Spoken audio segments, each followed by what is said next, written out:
According to Mental Health America, women experience depression approximately twice the rate as men. 1 in 8 women are more likely to suffer from a mental illness during their lifetime.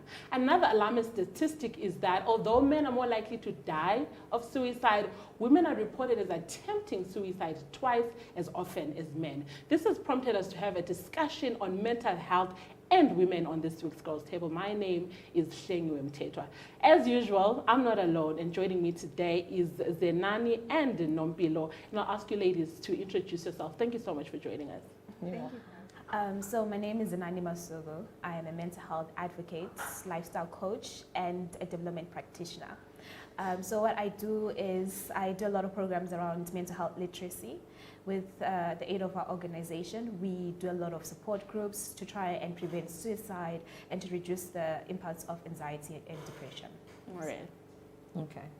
My name is Nompilo. I actually use both my names. I was telling her the other time that normally if somebody calls me Gugu, I know they know me personally. And if you call me Nompilo, chances are it's more formal school and things like that. So yes. I prefer Google. Okay. Okay. So I am qualified as a systemic counselor, otherwise known as a family therapist.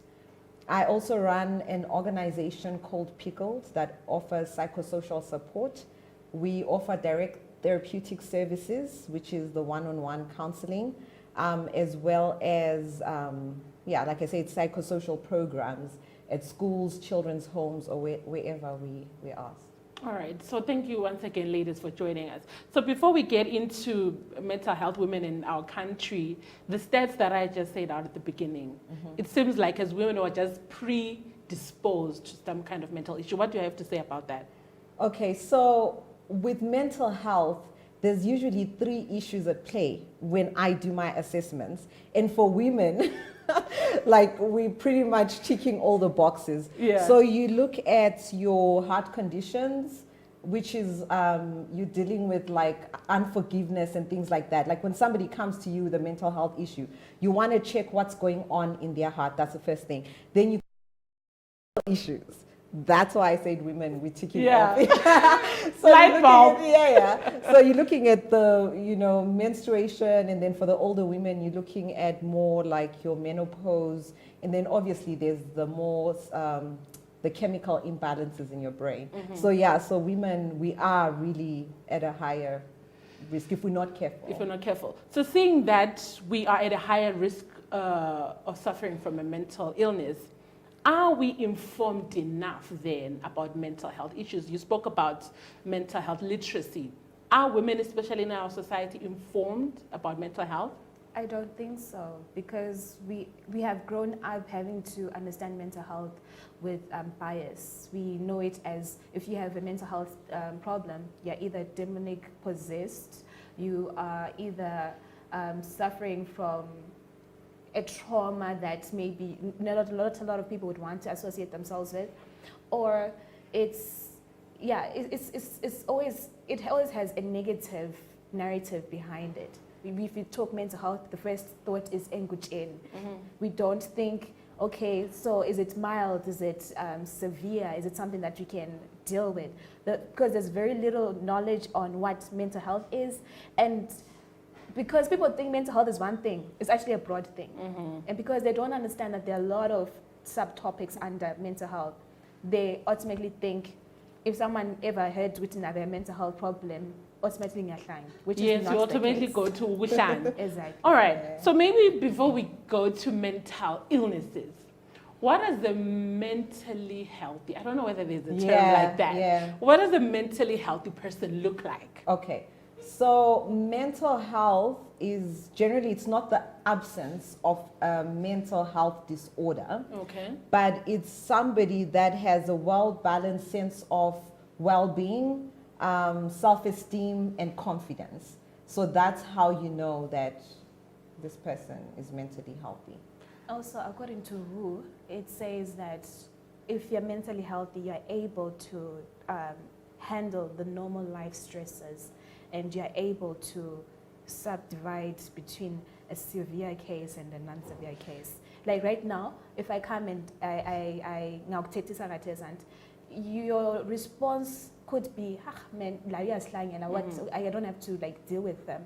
But if your automatic response is anger or violence, then you're failing to handle your mental state. You're failing to handle a simple or not such a severe case. So as who says, mental health is if you're able to handle simple things that we say are simple, but for some people it's not too simple. All right, so the issue is not encountering stressors. No. Because that you're going to encounter. Absolutely. The issue is then how you deal with those stressors. Absolutely. So in a person's growth or socialization, where do we then learn how to cope or how to deal with these stresses? Where do we learn or acquire the skills that help us to be mentally healthy or mentally sound? Because I feel like, especially in the African context, it seems it's supposed to be automatic. We grow up, you're supposed to be mentally sound. We don't work to create or help people know how to cope with the stresses that I encounter. So where should that information come from as the person grows? Absolutely. In the African context, why we automatically expect someone to be mentally sound is because previously we had structures around us. We lived with our extended families, so they catered to things like that, or auntie, and people like that. They would teach you and speak into your self-esteem. They would speak into how you respond to ezinye izinto. But as we have started moving on, as technology is a big one, guys. Yeah. It's great, but with social media, the envy syndrome, people don't really know how to deal with social media, for example, how it affects them. So previous systems, whether in an extended family like auntie, they don't really know how to deal with it because it's a new phenomenon. So to answer where are we supposed to learn that, organizations like ours, I usually go into schools, starting with the little ones, and teach them depending on whatever is presenting. And then you've got churches. Churches, I actually wrote a paper recently on how the church manages mental health so that we don't demonize people that are manifesting or coming for counseling. But the church is a space. I mean, Zimbabwe right now has over 85% of the population are Christians.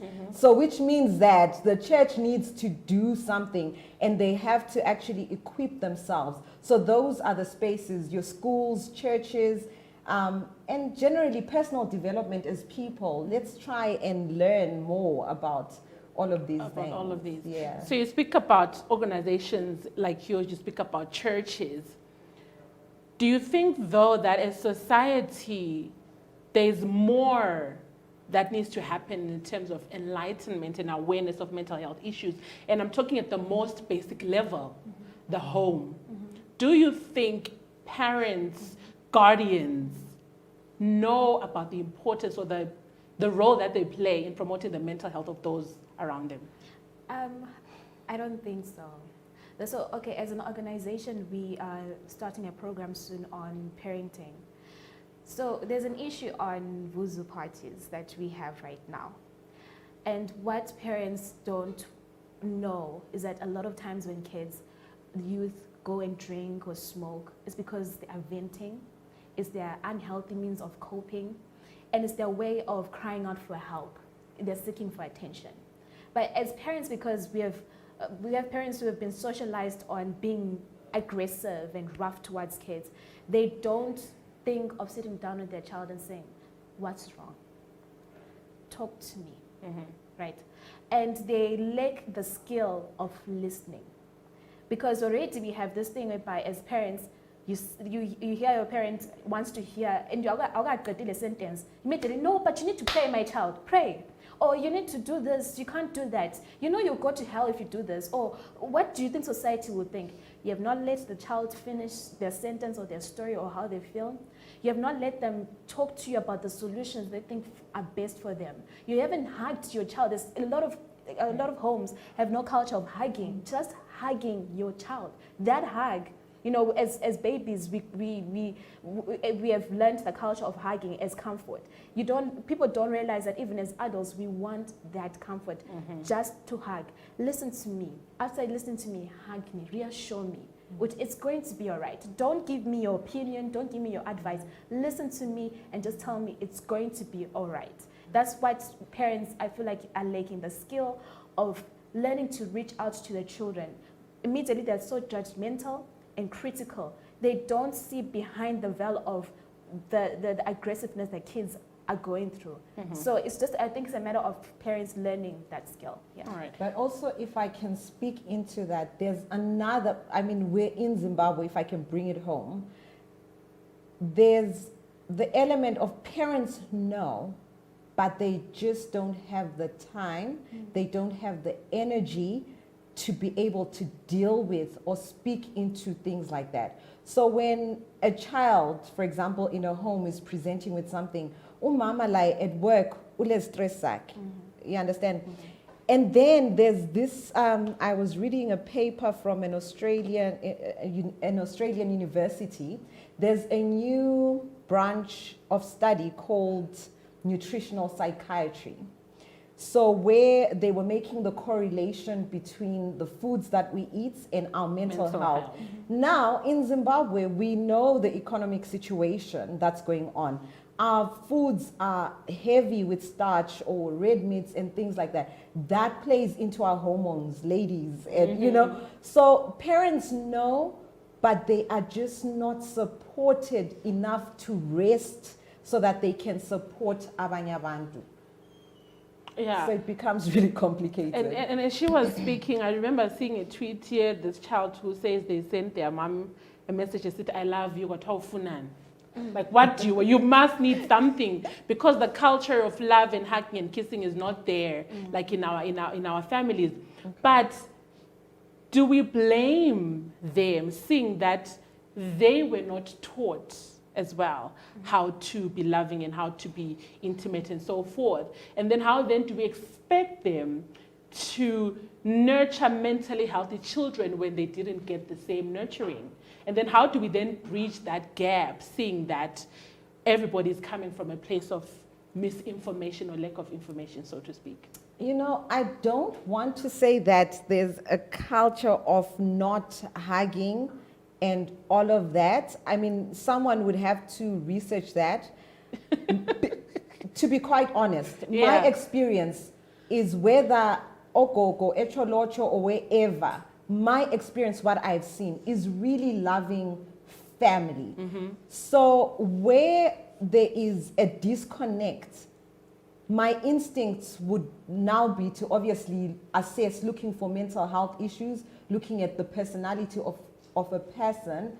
But generally, I don't know whether it's maybe where I'm more exposed to.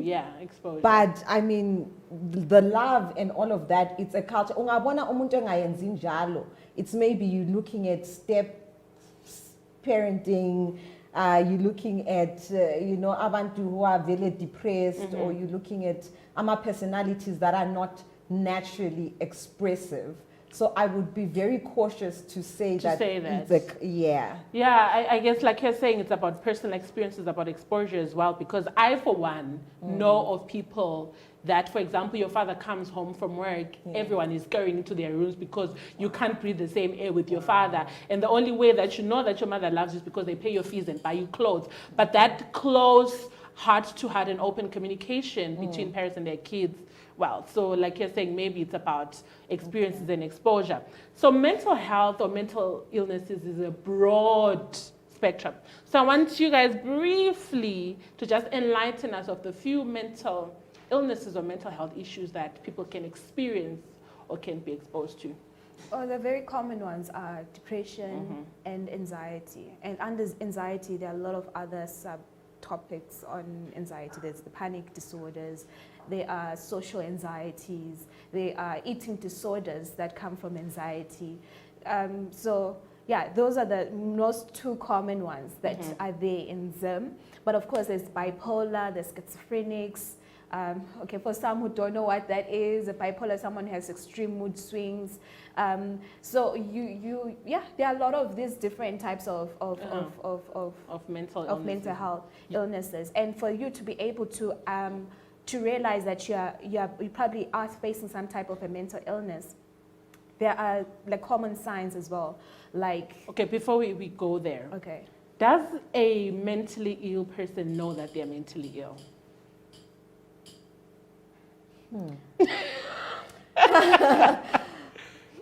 That is so interesting. Yeah, I don't think not all the time.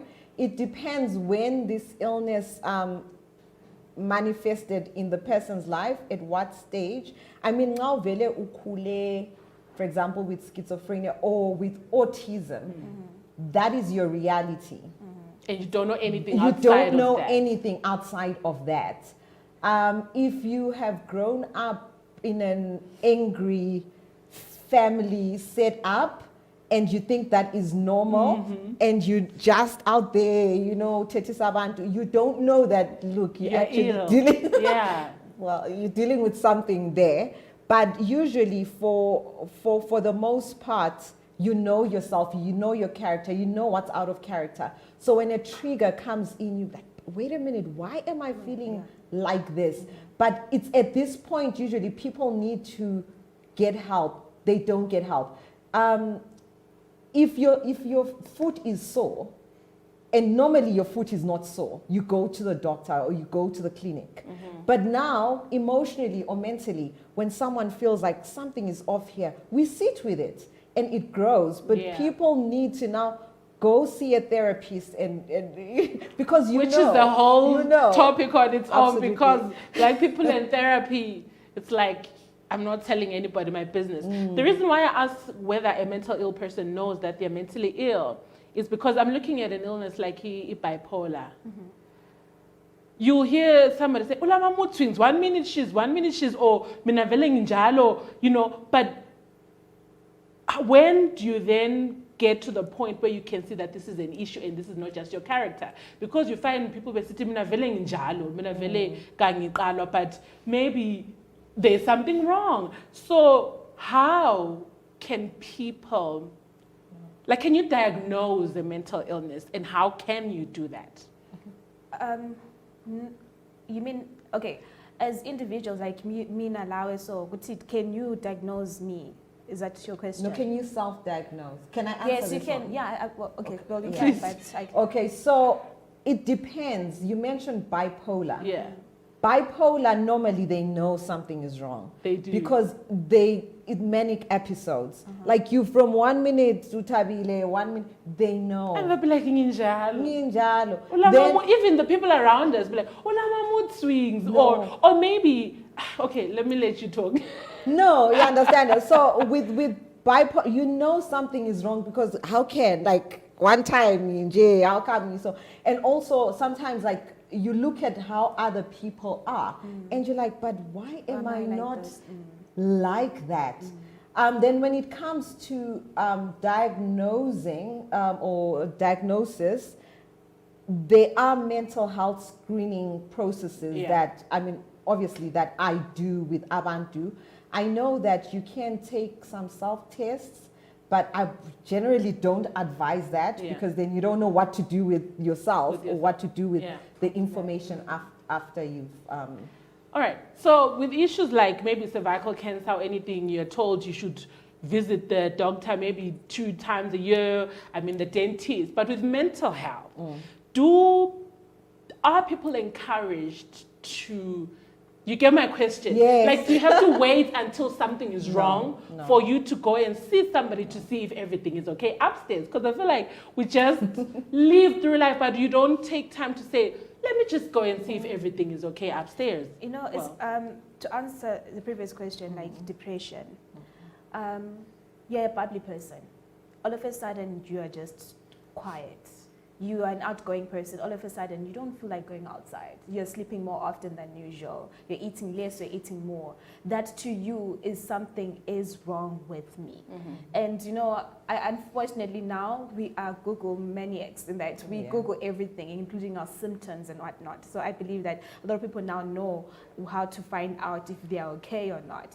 But yes, like Google has been like saying, we do need to develop a culture of, I am not feeling like myself, but I need to feel like myself. Let me go and see a therapist.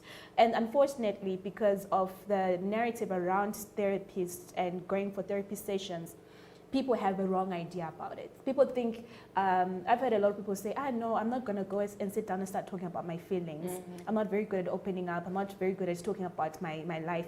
But it's not always like that. With therapy, you can be talked through emotional cognitive therapy or so what happens with emotional cognitive therapy is you're being taught on how to handle your emotions and stuff like that. You can be taught coping skills on how to, you know, handle what you're going through, how to cope through it. You're not necessarily talking about the trauma and whatnot, although it's also based on what the therapist or the psychologist thinks is best for you.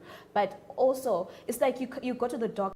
Do you tell the doctor what you want to do or what you don't want to do? It's the doctor who realizes what you need, and you have to comply with the doctor because it's best for you. And unfortunately, I believe that we should all come out with a culture of, I need to take care of myself holistically, not just physically, but mentally. So it's something that I'm glad we're actually talking about this, so that when the audience does listen and hear about this, they can sit back and say, okay, I want to find out more. Let me go and talk to my GP, maybe start with my GP and find out if I need to go further and, you know, see a psychologist. Your thoughts? Just wrong. Take me back again, my thoughts. I have said, do we need to take an initiative on our before? Absolutely. Thank you. I'm so sorry. My mind tends to Okay, absolutely. So therapy is not only for when there is a problem. Because you find that in your normal day, you mentioned that there's stressors. Everybody has stress. At any point, anybody has to deal with hard decisions. You don't know what to do. And basically all a therapist does, there's different types of therapy. So you can either be non-directive or directive, depending on what it is. So sometimes you just need somebody to help you, you know, just figure things out. And I would venture to say that every single person needs to have a standing appointment with a therapist all the time, just to hear your mind, just to find out, is there any disconnect? Am I still on my life path? Is, you know, what's going on with me? So, yeah. All right, so our country is a lot. Oh, yeah. Water, electricity, and that has affected a lot of people. Yeah. And especially mentally. How do you think women, young girls especially, are affected by all this that is going on in our country? It's depressing. Yeah. It can get depressing. It can get frustrating. It can create and build up anxiety in an individual.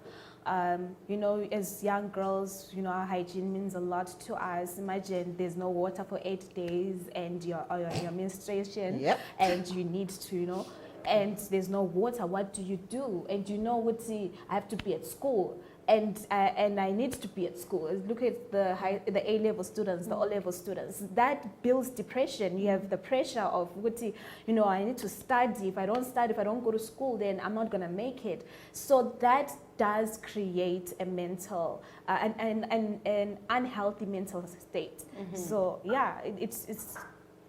And Yazi, there's that. And now you're a young girl. Like you want to get married, boys, I like mali, I like job. Yeah, it's not working. You know, like it's things like this. And now you're sitting there, now you're not working, you're sitting on your degree. Guys, Zen And you're is- spirally, like Oh. literally, you can see your mind. You can Yeah. see things are happening, and then there's that aspect that I spoke about, the nutrition. You're not eating right, your hormones are going crazy. Yeah. Yeah, young women, it's a lot. Okay, It's a lot. so the situation is reality. Yeah. But if we let it, it can destroy the mental health of a whole generation. Absolutely. What coping mechanisms can people use? Because the truth is, for now, as things are, we can't change it. So what coping mechanisms can people use so as to deal with the situation, the stressing situation that is there, so that they do not, because I feel like depression is progressive. One minute is next, you're thinking about killing yourself. Yeah. So what can people do in the interim to cope with everything that's going on? I think in Zimbabwe, we have to be realistic about. I have to say I'm proud of Zimbabweans. I honestly do not think that any other country would have taken what we have taken as well as we have taken it. Mm-hmm. Okay, so we have to be very real with our own situations. And social media, I will say this again, particularly for young people. Try and learn how to navigate social media properly, because when you're seeing your peers that have made it out of the country, that are in the diaspora, that are doing well, and then when you have that, so I would say limit that, or learn how to navigate social media. Always have a supporting system around you. Have at least 1 or 2 people, if you can't afford a therapist, that you can really have a heart-to-heart with. Or would you listen, this is what I'm going through, and think, because things will really get heavy. Relaxation, things that don't cost anything. Exercise, jogging. Please go deep on this relaxation, because when you say relaxation, immediately we're thinking spa and hot stones on your back. What relaxation techniques can people use at home? Okay, at home, anything. Gardening. So it's very individualistic. Yeah. Whatever relaxes you. Some people, it's music. Just get into a regular space of relaxation, so that when stress eventually hits you, at least you're in a space to be able to deal with it. Exercise, swimming, go on walks. Rural areas, guys, rural areas are the best thing. I'm sorry, like, it's quiet, everything, that's the best thing. Go visit your rural areas as often as possible. I was listening to a vlog by a friend of mine that I was with in Canada. I think now she's in South Africa. And she was just saying how Zimbabwe is actually an antidote to mental health disorders, because she was talking about how curated the industrialized countries are, and how all of that is. And when you come home here, it's like pretty much a jungle. Things are I'm not putting it in the words that she said, but I mean, she said that it's so therapeutic to come here and go back to your roots. So things like that. And let's not try to be American. Let's not try to be, if we're just real, isn't as in Jalo, and we'll be fine. Tell us a little bit about your organization and what you do to help people that could be experiencing any kind of mental illness cope with what they're going through. Okay, so AfriBiz is African Institute for Ending Violence, Bullying, Depression, and Suicide. So one of the stuff that we do is, apart from mental health literacy, is support groups. Not everyone can afford to go to a therapist. Not everyone has a good support system at home or with friends. So we created this support group so that people can come in and, have a breather, where you can say, I'm suffering from anxiety. Like this month, we are dealing with anxiety disorders, because with anxiety disorders, there are a lot. So what we do is we talk about what anxiety is and how you can cope with it. So we offer coping skills. We do cognitive behavioral therapy, which is largely just coping skills. How can you cope when you are facing a panic disorder or having an anxiety disorder? How can you differentiate between the two? So yeah, that's one of the stuff that we do. We offer support groups, online and offline. Online for those people who can't afford to come to our support groups. And so yes, we have the online support group where we talk about different topics, and we have people bringing in positive messages so that, you know, we have a lot of people who are depressed and who are facing anxiety disorders within our group. So we always encourage that let's send in positive messages to encourage each other, because you never know who can benefit at that point. So that's what we do. So currently we're actually running a program where we are going to be sending a poster soon, where we're inviting people who would like to be trained to create support groups in their different communities, so that that reach can be brought. Because we know that it's not just people who are in town who are facing the trauma of not having a support system. So we are now branching out to do that, so that a lot of people in different communities, in different wards within Bulawayo or even outside Bulawayo can get help from the support groups. Yeah. Any final words for the women specifically that are watching on how they can navigate mental health issues, seeing that we're twice as likely to suffer from mental issues than our male counterparts? I think it's, what can women do? The difficulty is our society is still very patriarchal. So for a lot of women, I understand that they are still under that system where they're being expected to do a lot, and, you know, umfazi be umama, and, you know, that impacts on you. So it might be a little bit difficult to break free. But I think what I would say is try and get emancipated, try and get more empowered, speak more to the males.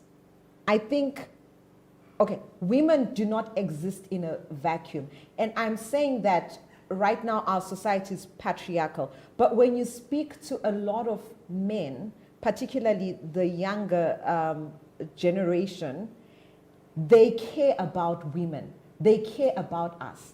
They care about all these pressures that we're putting on ourselves as this lupayo, thinking Gucci, the man is expecting into eso, and they want to support us. So speak to the men around you so that it can kind of free you. You can say, but it's okay to sleep a little longer. You know, you don't have to sleep. Yeah, you don't have to wake up at 5 a.m. You know, and so let's involve the men. I think we have marginalized them. So it's about pushing aside.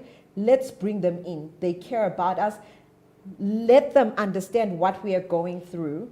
And then once you're empowered and you know what it is, be able to assert your rights.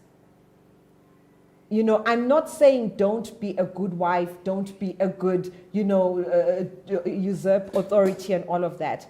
What I'm saying is just know what's good for you and assert yourself as a woman. Eat right. We spoke about that, the correlation between nutrition and mental health. Eat right. Make sure you understand hormonally where you are in your cycle, so that you understand if you need medication to help you with your hormones so that you can cope better. Do that. Exercise. A lot of women neglect. Yazi. That's another story. Exercise. And yeah, just take care of yourself. Love other women. Be around other women. Find out what their struggles are. You'll probably find similarities and support each other. Your last words?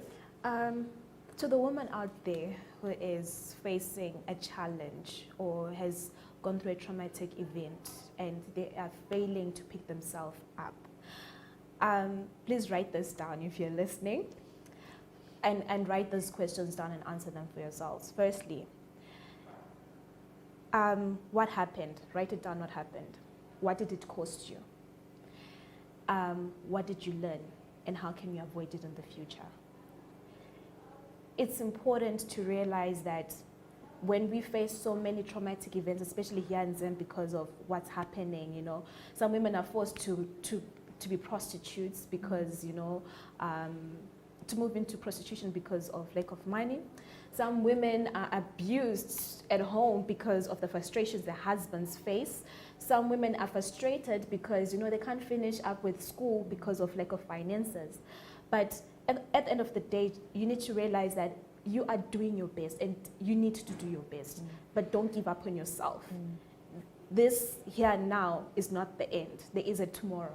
And the future you is rooting for you. The future is saying, you don't understand that when you get that side, you're gonna be so much better than where you are now. So don't give up on yourself. Even to the men, if they're the feminist lovers and women lovers, you know, support your women and, you know, support them and help them to keep themselves going, because their future them is rooting for them and needs them to survive. Yeah. Thank you so much, ladies, for joining us. I know we could have talked about so many more things regarding mental health. So thank you so much for joining us today. Thank you for having us. Your mental health is your responsibility. So you need to inform yourself and above all, do what you need to do to reach optimum mental health. Thank you for joining us for this week's episode of The Girls Table. That's a wrap.